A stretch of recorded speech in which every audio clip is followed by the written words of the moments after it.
Hey everyone, welcome to Man Cave Insider episode 14. I'm Dennis Clark. If you like what you see, make sure you subscribe to our channel down below so you can see past and future videos. You could also follow this channel on Twitter at Insider Cave. We're here in my man cave, and this room is filled with things that I've collected my entire life. And this channel is the stories behind those items. Each episode is selected by my 10-year-old daughter. And today, we're going to be talking about one of my favorite box sets, the Superman Ultimate Collector's Edition, which is 14 discs and consists of the first 5 Superman theatrical movies. Nowadays, there are 3 to 4 big superhero movies released every year. Back in the 70s and 80s, there were no superhero movies. Superman the movie, released in 1978, set the standard for which all superhero movies have followed ever since. It started back in the mid-70s when, after a series of long negotiations with DC Comics, producers Alexander and Elias Salkind, along with their partner Pierre Spengler, got the rights to make a Superman movie. They brought in Guy Hamilton to direct, and the first 2 drafts were written by Godfather scribe Mario Puzo. When Puzo turned in his script, it was 500 pages long, and the producers decided to make not one, but 2 Superman movies based on Puzo's story. They brought in screenwriters David and Leslie Newman to work out future drafts of the film. They originally wanted a big name to play Superman. They offered it to Burt Reynolds, Robert Redford, who both turned it down. They made an offer to Paul Newman, and they gave him the choice of playing Superman, Jor-El, or Lex Luthor, and Paul Newman turned it down. At this time, they reached out to director Richard Donner and offered him $1 million to direct both movies. When Donner came in, he wasn't happy with the pre-production work that was done so far, namely the flying effects. He brought in creative consultant Tom Mankiewicz to help him oversee the production of these movies. The next thing he did was concentrate on casting the parts of Superman and Lois Lane. He auditioned several hundred actors and did a series of extensive screen tests. And based on the chemistry of the screen tests, he hired Christopher Reeve to play Clark Kent and Superman, and Margot Kidder to play Lois Lane. Christopher Reeve was a Juilliard-trained actor, and the only concern they had after casting him that he was too skinny to play the part of Superman. Reeve was 6'5" and weighed about 180 pounds. They considered putting him in a muscle suit, but Reeve wanted to put on the actual muscle. So they brought in English bodybuilder Dave Prowse to train with Reeve for the next 6 weeks. At this point, Reeve gained about 25 pounds of pure muscle by the time filming started. Now, the name Dave Prowse may sound familiar to a lot of people. Dave Prowse played Darth Vader in the original Star Wars trilogy. So if you think about it, Darth Vader trained Superman. Filming of the Superman movies took place primarily in England and Pinewood Studios at the famous 007 stage. They also shot scenes in New York and Canada. And they were shooting both movies at the same time. So if they were shooting scenes on a certain set, they would shoot the scenes for both movies. During the production of Superman, Richard Donner and the Salkinds were constantly butting heads, to the point where they weren't speaking with each other. Director Richard Lester was brought in to act as a go-between. Donner kept being told that the schedule was running long and over budget, but he never got a set budget when he started the filming.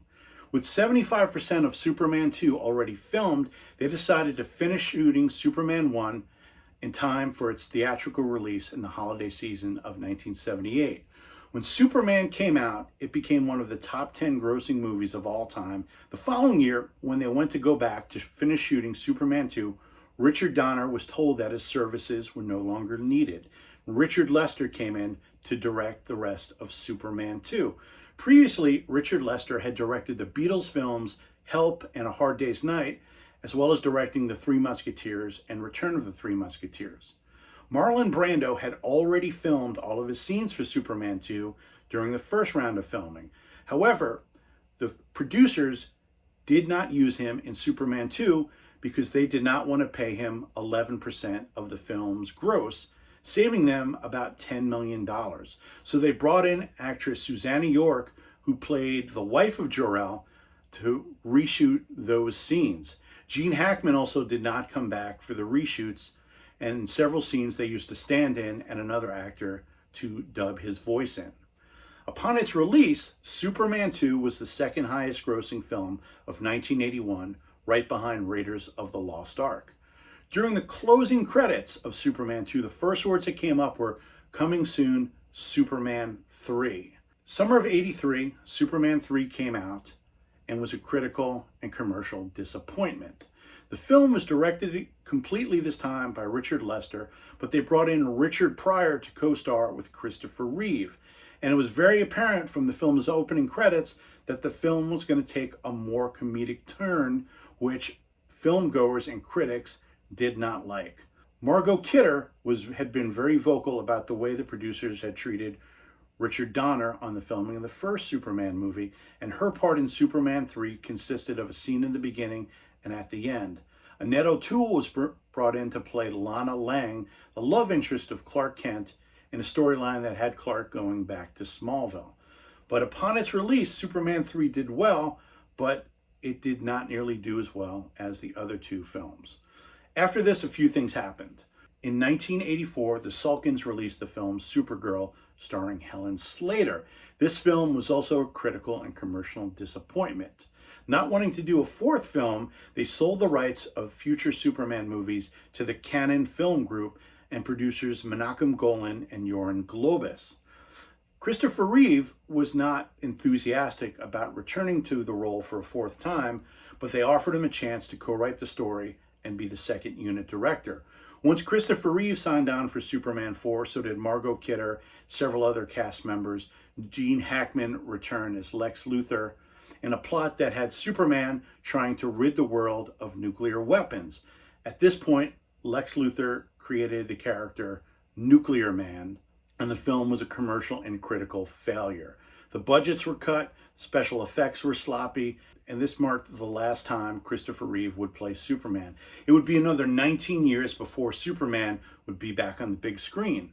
Now, at one point in the 90s, Tim Burton was going to direct the film Superman Lives, featuring Nicolas Cage in the role of Superman.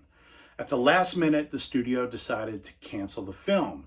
There was a couple of Superman TV shows during this time, Lois and Clark, The Adventures of Superman, and Smallville, concentrating on Clark Kent in his teenage years. But in 2006, under the direction of Bryan Singer, Superman came back to the big screen in the film Superman Returns, this time featuring newcomer Brandon Routh as the Man of Steel, Kate Bosworth played Lois Lane, and Kevin Spacey as Lex Luthor. Now, the film made over $200 million domestically, but studio felt it did not warrant a sequel, and several years later rebooted Superman with the film Man of Steel, starring Henry Cavill. This set came out to coincide with the home video release of Superman Returns in November of 2006. It contains 14 discs.